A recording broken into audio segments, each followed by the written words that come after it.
시작하도록 하겠습니다. 우리 이번 시간에 이제 중주파에 대해서 한번 배워볼 텐데, 중주파 같은 경우에는 학업은 뭐 한 30분 이내로 끝날 것 같습니다. 저주파는 되게 길었던 이유는 저주파에 뭔가 전기적 특성이 많다라기보다는 기계 장비들이 많아서 길었던 거고, 중주파는 장비가 2개 정도 있는데 그게 거의 뭐 러시아안파 쓰는 장비는 이제는 거의 사용하지 않고 있어서 우리 그냥 ICT라고 하는 거에 대해서 한번 배워보도록 하겠습니다. 오늘.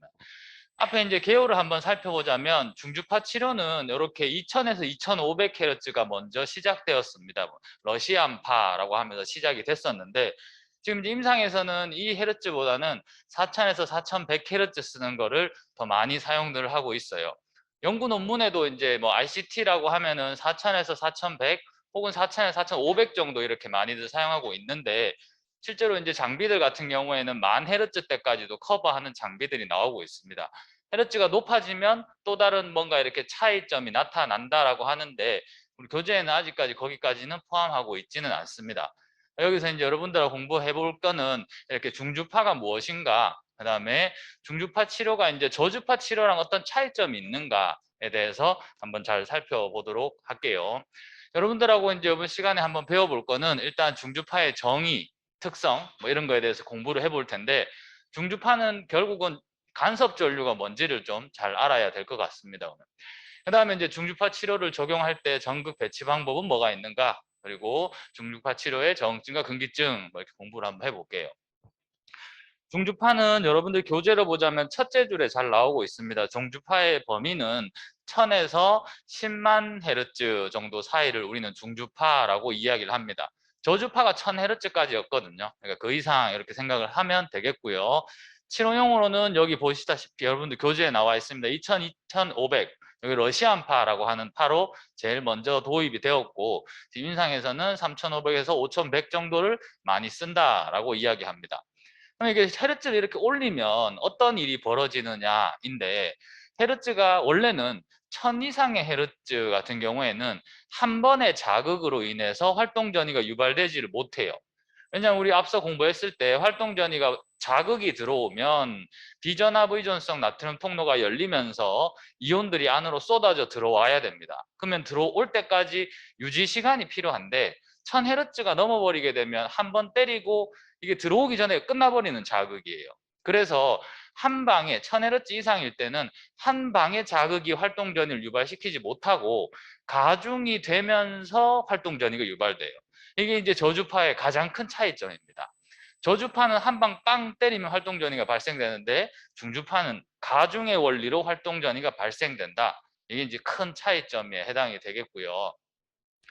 중주파의 정의는 여러분들 중주파의 정의가 전류의 간섭에 의해 발생된 맥놀이 저주파라는 표현을 쓰고 있는 게 한 줄로 표현되는 정의입니다만 이걸 알라 그러면 여러분들 머릿속에 중주파, 간섭, 맥놀이가 뭔지 알고 있어야 돼요. 그래서 이거를 한번 설명을 해볼게요. 일단 중주파는 우리 뭔지 알았습니다. 1000Hz 이상을 중주파라고 한다라고 알았고요. 간섭이라는 거는 이렇게 살펴봤을 때 2개의 전류가 흘러갈 때 같은 시간 같은 공간에 흘러가게 되면은 얘들이 서로 영향을 받아서 밑에 보이는 이런 형태의 전류가 발생되는데 간섭될 때는 이렇게 플러스와 마이너스가 동시에 들어왔을 때는 전류가 0이 돼버리는 상쇄 간섭이라는 게 있고요. 그 다음에는 이쪽처럼 같은 플러스가 같은 시점에 들어오게 되면은 플러스 2배 되는 거. 자극이 커지는 보강 간섭이라는 2가지가 있습니다. 그래서 간섭은 상쇄 간섭과 보강 간섭이 있다. 이렇게 알아두고 그래서 이제 이렇게 뭔가 변화가 되겠죠. 그러면. 그랬을 때 이렇게 있는 파형을 잘 살펴보면은 이렇게 자극이 작고 커지고 작아지고 하는데 이게 실제로 우리 몸에 나타나는 효과는 이렇게 한 사이클로 나타나게 됩니다. 그럼 이걸 갖다가 커졌다 작아졌다라고 한다고 해서 이 파형을 맥놀이파라고 이름을 붙여줍니다. 또 다른 그림을 한번 살펴보자면 지금 이렇게 흘러갈 때 우리가 이게 이제 저주파라고 가정을 하겠습니다. 이거는 이제 중주파쯤 됐어요. 헤르츠가 굉장히 많은 헤르츠가 많아졌죠. 근데 하지만 이렇게 들어오는 전기가 흘러왔을 때 실제로 우리 몸에 나타나는 반응은 얘처럼 반응이 나타나요. 그래서 1000Hz 이상 되는 이 맥놀이파 같은 경우에는 우리 몸에 실제로 나타날 때 저주파로 활동 전이가 유발된다. 이렇게 표현하는 겁니다. 그러면 이제 위에 정의를 다시 한번 살펴볼게요. 중주파수의 전류는 간섭, 점점 커지고 작아지고 두 개가 서로 영향을 미치는 게 때문에 맥놀이가 발생되는데, 중주파로 발생된 맥놀이가 실제로 우리 몸의 효과는 저주파 형태로 나타난다. 이게 중주파의 정의다라고 여러분들이 기억을 해두면 되겠습니다. 이게 이제 실제로 이렇게 중주파 치료가 될 때의 이런 모습들입니다. 중주파가 우리 몸에 흘러가게 되면은 중주파 혈액가 예를 들어서 이거를 뭐 2000, 2500이 만난 거의 중주파, 이건 뭐 4000, 4500이 만났을 때 중주파 이렇게 봤을 때 두 개가 보면 다르죠. 혈액가 보면 다릅니다. 2000과 2500이 만나서 만든 맥놀이파, 4000과 4500이 만나서 만든 맥놀이파. 근데 하지만 실제로 얘는 우리 몸에 나타나는 활동 전이는 두 개 다 몇 번 일어나는 것 같아요? 활동 전이가 몇 번 일어난다? 3개.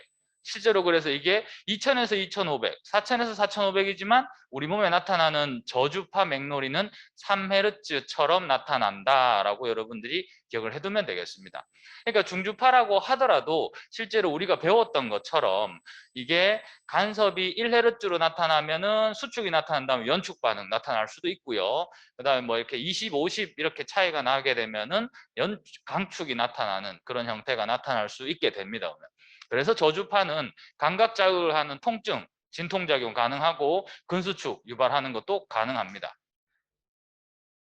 그러면 이게 두 개가 이렇게 저주파랑 뭐가 다른가에 대해서 한번 살펴볼게요. 이게 네 가지를 여러분들이 알면은 저주파의 차이점을 안다라고 볼 수 있습니다. 그게 첫 번째가 동시성 탈분극과 비동시성 탈분극에 대한 개념인데, 우리 앞에서 배웠습니다. 우리 몸에서 유발되는 활동 전이는 뇌에서 수축을 일으킬 때 일단은 작은 전위를 발생시켜서 작은 운동 모터 유닛부터 먼저 당겨 쓴다. 그래서 적금 먼저 활동이 되게 나고 더 강한 게 필요할 때는 더더더 커지면서 백근 쪽으로 간다.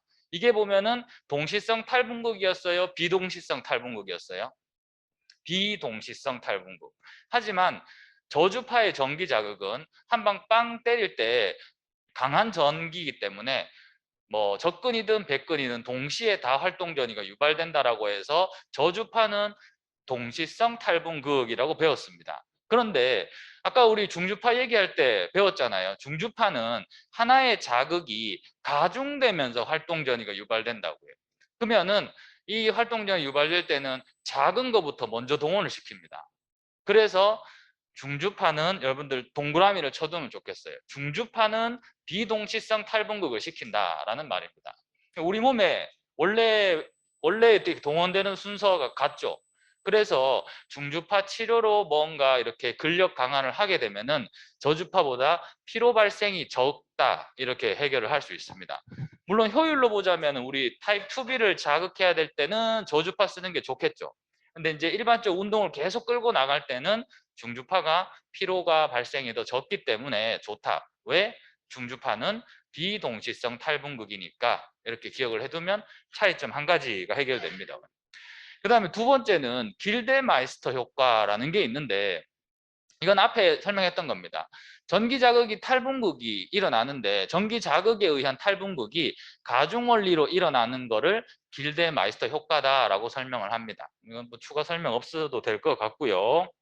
그 다음에 3번에 웨덴스키 억제라고 하는 거는 1000Hz 이상의 전류, 중주파죠. 중주파는 불운기 동안에도 자극을 합니다. 왜냐하면 계속 때리고 있으니까.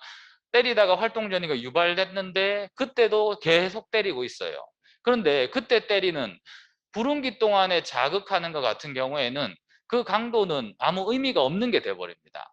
그래서 상대적으로 전류 강도에 대비 흥분이 약해지는 현상이 나타나는 거, 이거를 웨덴스키 억제라고 이야기합니다. 불운기에도 자극이 되기 때문에 원래 전기 양만큼 활동 전이가 유발되지 않는다. 웨덴스키 억제를 기억하고요. 마지막에 이제 네 번째 운동 종판의 피로입니다. 이거는 계속 때리는 거예요. 중주파는 계속 때리니까 실제로 신경 섬유들이 피로가 발생된다라는 의미입니다. 계속 때리면 피로가 발생된다. 그래서 중주파 치료 같은 경우에는 4000에서 4100 이렇게 두 개의 내가 이렇게 파형을 선택하면은 하나는 4000Hz를 쏴주고 하나는 4100Hz를 쏴주는데 시간이 좀 지나면은 하나는 뭐 4010을 쏘고 하나는 4090을 쏘고 이렇게 지가 0에서 100Hz 사이를 왔다 갔다 합니다. 모든 기계가 그 옵션이 다 들어가 있어요. 왜냐하면 운동종판의 피로를 유발을 줄이기 위해서 단속 혹은 변형, 주파수 변조 이런 것들이 기계가 자동적으로 일어납니다.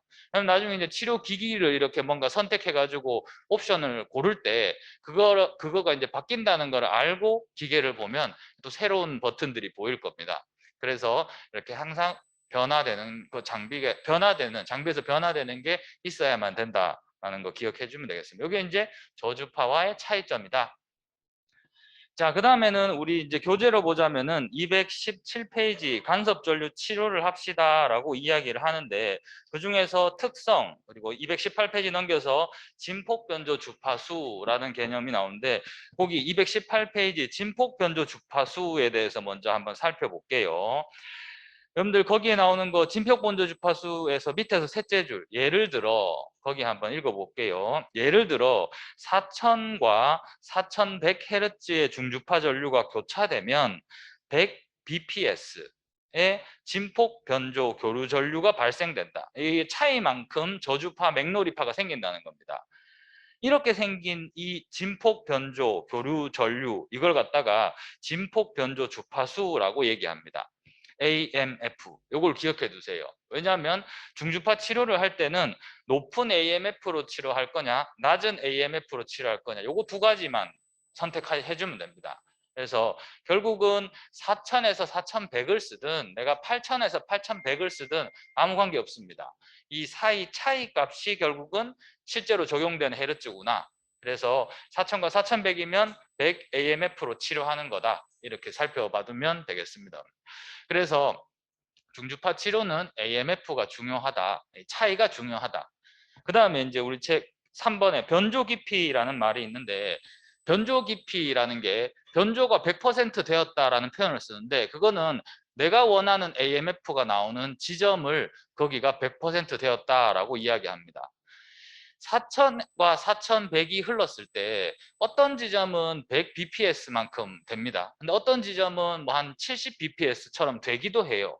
그래서 우리는 이거를 항상 내가 원하는 AMF를 맞추기 위해서 전극 배치를 잘 해야 된다라는 의도 이렇게 결과로 이렇게 연결이 됩니다. 그래서 치료가 되고 있을 때 깊이 및 위치를 설명할 때 우리가 모두 100%가 되는 점이 어디냐 이거를 굉장히 신경 쓰면서 치료를 해줘야 돼요. 자, 1번에 이극 배치가 있습니다. 이극 배치는 여러분들 옆에 이렇게 적어두세요. 모두 100%. 그래서 패드를 붙이면 그 패드 사이가 모두 100%의 내가 원하는 AMF가 발생된다입니다.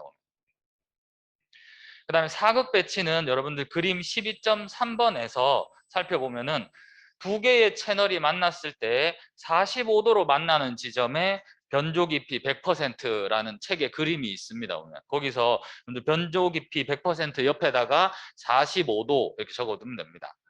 두 채널로 할 때는 두 채널이 만나는 45도 위치가 변조 깊이가 100%다라고 연결해 주세요. 우리가 흔히들 중주파 치료할 때 두 개 채널로 쓰는 게 당연하다라고 생각하는데 한 채널 쓰는 장비들도 있습니다. 채널 이렇게 패드 두 개만 붙여 쓰는 거, 그 장비도 있고요. 그다음에 이렇게 우리가 원래 흔히 알고 있다시피 네 개 패드를 전극을 이렇게 붙이게 되는데 이럴 때 제가 한번 가정을 한번 해볼게요. 221페이지에 6국 배치라는 게 있습니다. 6국 배치 같은 경우에는 그림 12.7번처럼 한 패드가 3개의 전류가 흘러가는 겁니다. 3개. 그게 이제 2개를 쓰니까 6극이 되겠죠. 요거는 장점이 이렇게 쓰면 됩니다. 3차원 조절이 가능하다. 육국 배치를 하게 될 때는 3차원 조절이 가능하다. 그림 12.7번에 위에 A, B, C 나와 있는 패드 보면은 X축, Y축, Z축까지 해가지고 3차원으로 우리가 치료를 할 수가 있겠죠. 그래서 이제 이런 장점이 있다라고 얘기하고요. 그리고 이제 여러분들 우리 교재에는 이걸 빼버렸는데 4번이라고 적고 자동 벡터 스캔 방법 이것도 한번 좀 적어주세요. 자동 벡터 스캔.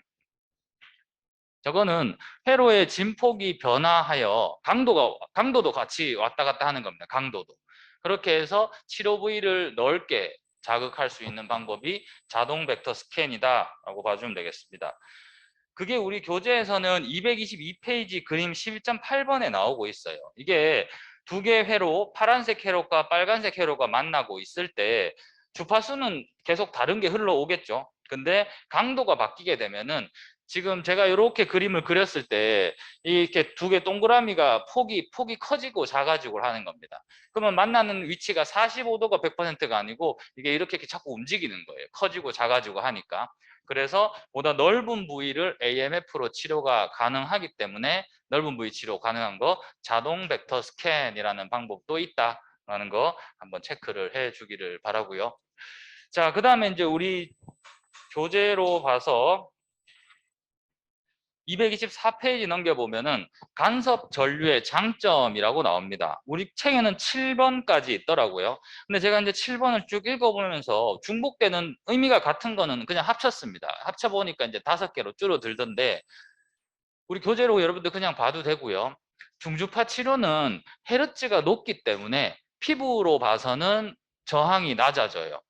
저항이 낮아진다는 말은 우리 몸 안으로 더 많은 전기가 들어오겠죠. 그러니까 에너지 소실이 작아집니다. 저항이 낮아지기 때문에. 그 다음에 얘는 굉장히 교류가 계속 왔다 갔다 하고 있기 때문에 화학적 효과가 없습니다. 직류처럼 이렇게 뭔가 뭐 이온의 이동이라든가 뭐 그런 거 없어요. 그래서 전기 분해가 나타나지 않는다. 굉장히 빨리 교류가 왔다 갔다 하기 때문에. 그 다음에 치료 부위 깊이나 넓이 조절이 용이하다. 그리고 감각 저하나 금속 삽입도 가능하다라고 얘기합니다. 여기서 제가 하나 질문을 해볼 텐데 저주파 치료기 텐스 ICT 같은 경우에 환자가 뼈에 핀이 박혀 있습니다. 전기 치료해도 될까요? 안 될까요? 뼈 안에 핀 박아놨습니다. 해도 된다 안 된다? 해도 됩니다. 중주파 해도 된다 안 된다? 해도 됩니다. 고주파 안 됩니다. 이것 때문에 이런 문구가 나와요. 저주파나 중주파는 뼈에 금속이 삽입되어도 가능합니다. 물론 표층부의 금속은 다 안 되겠죠. 표층부 금속은 안 되지만 뭐 반지, 귀걸이, 목걸이 이런 건 다 빼고 해야 되겠지만 금속 삽입, 저주파도 당연히 가능했었습니다. 얘도 가능하다라고 얘기합니다. 자, 그다음에 이제 배치 방법에 대해서 한번 살펴볼게요. 우리 책에 나오는 전극의 종류, 이건 넘어가겠습니다. 맨날 뭐 봤던 거고, 226페이지 7번 전극의 배치 방법이라고 해서 2극을 사용할 때 배치하는 방법이 나오는데, 이게 이제 좀 문제화돼서 나와요. 왜냐하면 이렇게 나오는 게 굉장히 비슷하게 고주파 치료에도 2극 배치법이라는 게 존재를 합니다. 시험 문제 내면 학생들이 틀리기가 되게 좋아서 실제로 임상에는 잘 사용도 안 하고 있는 2급 배치지만 이름들을 좀 신경 써서 체크를 해주면 좋겠습니다.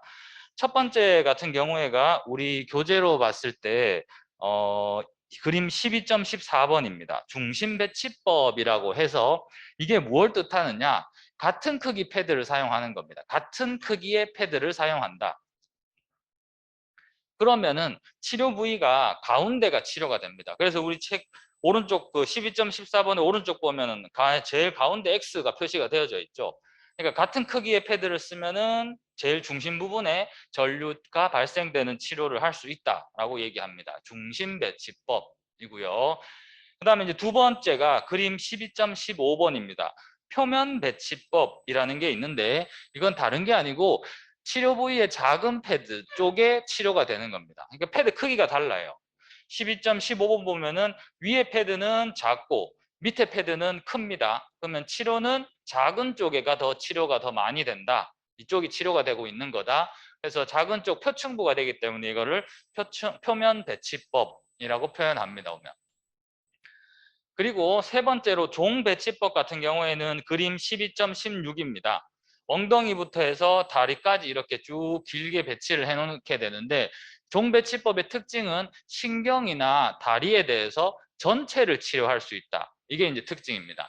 신경이 됐든 다리가 됐든 전체를 다 치료할 수 있다. 그래서 꿰뚫는다 이 말입니다. 종배치법, 종으로 꿰뚫는다.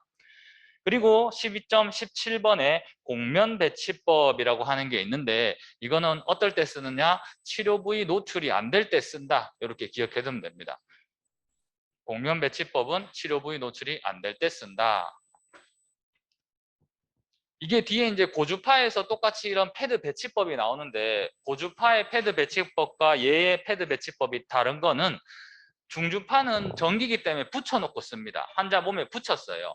근데 나중에 고주파는 떼놓고 씁니다. 그럼 이제 문제가 될 게 고주파는 거리 가지고 조절을 해요. 거리 가지고. 근데 이거는 이제 패드 크기나 위치 가지고 조절하는 게 이야기가 나왔고요. 자, 그 다음에 228페이지 2번 사극 배치 방법이라는 게 나오는데 사극 배치 방법은 그림 12.18번처럼 교차시키면 된다는 겁니다. 교차시키면 된다. 근데 우리가 교차시킬 때 저렇게 그림 그렸던 것처럼 항상 같은 거리로 교차시킨다라고 생각하는데 위에 있는 그림 두 개 보세요. 왼쪽 편 그림은 거리가 같아 해서 이제 제일 가운데 교차해서 치료가 되고 있습니다. 그런데 오른쪽 그림 보게 되면은 위에 있는 1번, 2번 회로는 가깝게 붙였고 밑에 있는 1번, 2번 회로 같은 경우에는 멀리 붙여놨습니다. 그럼 가운데가 아니고 가깝게 있는 쪽으로 치료가 더 잘 되는 그런 현상들이 나타나게 됩니다. 그래서 교차할 때 무조건 같은 거리로 교차한다. 이거 틀렸다라는 거 기억해 두고요. 그 다음에 12.18번에 보면 교차시키는 건 잘했습니다. 그런데 이렇게 올바른 배치와 잘못된 배치로 있는 것처럼 내가 만약에 무릎 관절을 치료한다 그러면은 전기 패드를 무릎에 붙인다 안 붙인다? 어떨 것 같아요? 무릎에 치료하면은 전기 패드를 무릎에 붙인다 안 붙인다? 안 붙인다는 겁니다. 우리 이게 이제 텐스 생각해 보면 이렇죠. 텐스는 아픈데 붙이니까 무릎 관절염 환자 오면은 무릎 관절 있는 데다가 패드를 붙여서 써요. 그런데 RCT로 치료할 때는 관절에다 붙이는 게 아니고 관절의 교차가 일어나는 가운데 위치가 될 수 있도록 패드를 배치한다라는 게 굉장히 큰 차이점입니다. 다음 시간에 우리 실습할 때 제가 이제 RCT 장비 여러 개 꺼내 놓을 텐데 RCT 가지고 치료할 때 무릎에 대한 치료법 한번 꼭 연습을 해보기를 바라고요. 허리도 마찬가지. 이건 이제 뭐 수건으로 덮던 해가지고 허리도 꼭 붙여봐야 됩니다. 그리고 발목도 해봐야 돼요. 나중에 치료사 돼가지고 해보려고 하면 이거 왜 안 붙지라고 해서 되게 막 못 붙이거든요. 연습들 꼭 해보세요. 허리, 무릎, 발목도 꼭 한번 해보기를 바랍니다. 오늘. 자, 그 다음에 이제 육국 배치 방법 같은 경우에는 우리 그림 12.19번처럼 이것도 역시나 교차시켜라 라는 거기 때문에 똑같은 의미로 살펴보면 되겠습니다. 오면. 자, 그리고 이제 넘겨서 우리 넘기기 전 미안합니다. 228페이지 거기 8번에 전극의 배치 부위라고 해서 어디다 부착을 시킬 거냐라는 개념인데 특정 부위 배치라고 해서 이거는 결국은 아픈데 관련해서 붙인다라는 의미고요. 230페이지에 신경 배치라고 해서 신경에 붙인다. 그리고 3번에 척추 주위 및 관절에 배치할 수 있다. 근육 배치할 수 있다. 뭐 이런 이야기가 나옵니다. 근데 배치를 할 때 저는 이게 제일 저주파와 다른 점이 여러분들 이거를 고려해야 된다라고 생각합니다. 저주파는 패드가 치료가 되는 위치입니다. 근데 중주파는 전류가 치료가 되는 위치가 돼줘야 돼요. 그러니까 두 개의 전기가 흐르는 데가 어디가 가운데냐라는 거를 잘 고려해서 붙이면 내가 대상이 통증 부위가 됐든 신경이 됐든 뭐 척추가 됐든 근육이 됐든 관계없이 얼마든지 붙일 수 있습니다. 저주파는 모터 포인트에 붙입니다. 중주파는 모터 포인트에 붙인다 안 붙인다? 안 붙인다. 모터 포인트를 가로지르게 붙인다. 이게 굉장히 큰 차이점입니다. 치료사들이 저주파나 중주파나 보면 붙인 위치가 똑같이 쓰는 사람들 되게 많거든요. 그게 정말 잘못된 겁니다. 치료가 패드로 할 거냐 전류로 할 거냐 이거를 잘 기억해 주면 좋겠습니다. 자, 그 다음에 이제 옵션 선택하는 겁니다. 232페이지에 치료 조건이라고 나오는데 자, 이거는 우리가 고려해야 될 사항은 밑에 표 12.1번과 12.2번 중에서 12.1번 이거는 헤르츠에 대한 개념입니다. 근데 헤르츠가 우리가 앞에 배웠을 때처럼 한 3,500에서 뭐 8,000만까지도 쓸 수 있는데 그거 다 의미 없고 AMF가 되게 중요합니다. AMF. 그랬을 때 AMF가 높은 진폭일 때를 75에서 150 정도 쓰고요. 그 다음에 낮은 진폭일 때가 25에서 50 bps 정도 쓴다는 겁니다. 우리 교재표에 있습니다. 적을 거 없이 그렇게 있고요. 그리고 높은 진폭 변조 주파수 75에서 150 쓸 때는 치료 용량, 강도가 낮게 씁니다. 낮게. 그 다음에 오른쪽 같은 경우 이렇게 낮은 진폭 같은 경우에는 진폭이 높다, 강하게 자극을 들어가게 해준다라는 겁니다. 이게 이제 어떤 상황 때 쓸 거냐? 효과가 높은 진폭 같은 경우에는 급성 질환, 심한 통증, 과민 반응, 통증을 좀 진정시킨다라는 의미로 바라봐주면 되겠고요.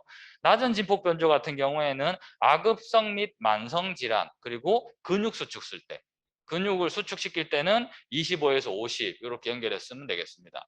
그럼 우리가 만나는 환자들은 대부분 통증 환자 때문에 ICT를 꺼내서 쓸 겁니다.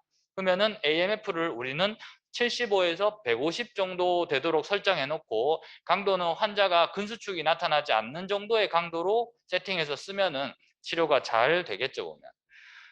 표 12.2번에 보면은 낮은 진폭과 높은 진폭이 뭐냐라는 개념이 나오는데 낮은 같은 경우에는 겨우 감각을 느끼는 낮은 진폭입니다.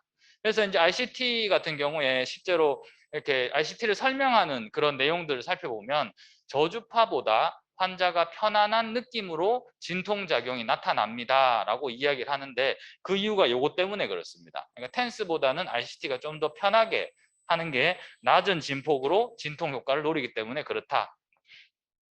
그 다음에 중간은 넘어가고 높음 같은 경우에는 따끔하고 강한 감각을 느끼지만 견딜 수 있는 진폭인데 저는 여기에 좀 추가적으로 낮은 진폭대에 높음을 쓰거든요. 여기 보면 근수축이 좀 나타나는 정도라고 저는 좀 추가로 하겠습니다.